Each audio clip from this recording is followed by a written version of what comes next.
guys. So I wanted to talk a little bit about squash and male and female anatomy on the squash plant and why certain things might be happening. So this is a zucchini squash, and here we can see that we've got one medium-sized zucchini starting right here, and near here we have a male flower. There used to be a male flower here, but it's fallen off. Here is another small zucchini that is just starting. And zucchini will grow till about this length, or a little shy of it, and it comes from the base of the female flower. If this doesn't get fertilized, this zucchini will start to die back. And sometimes it looks like a blossom end rot, but often it's just because the zucchini wasn't fertilized from the male flower via a bee or a bird or whatever, or by hand, and so then the fruit will die off. So if you have small fruits like this and the end is ducky and the fruit is dying back, it's because, well, you could have blossom end rot, but more likely it wasn't fertilized. So when a male flower is done flowering and has had pollen removed from it, or has not, either way, it will die off at some point.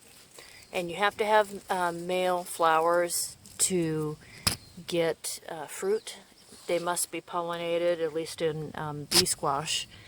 But let's look at an example of where you might have a lot of male flowers. So here we are with an example of a patty pan female. So this small little squash is looking to get fertilized, and so her flower is wide open. And right here next to it we have a male flower, and then we have what used to have a male flower on it there, here, and here. So you might look in your garden and see a lot of these single stems with buds that have died back and have disappeared, and no fruit. And that is probably because you don't have enough pollinators.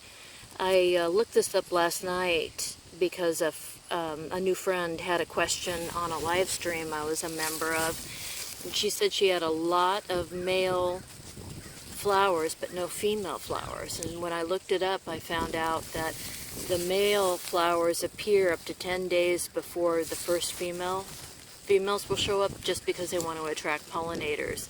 But if those male flowers don't get pollinated, the plant will not force a female flower to open on a fruit, or anyway, because it knows it won't get pollinated. So if you have a plant that has a lot of these kinds of flowers that are dried up and no fruits, you may only have males.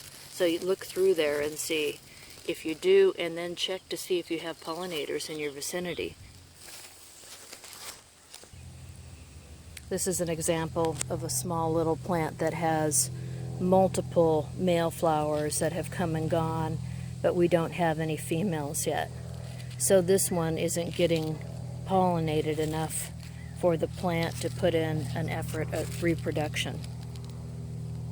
So if you look at your plants and you've got all this, check around to see if you have bees or other pollinators, flies, whatever you have around, and are they doing their jobs? Hummingbirds, like that.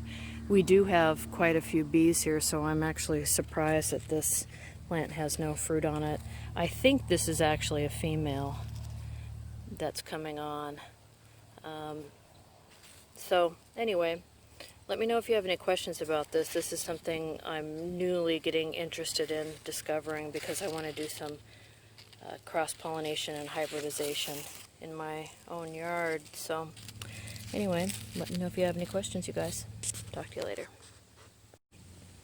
Here's an example of a fruit that was small starting out with a female flower on the end, which did not get pollinated.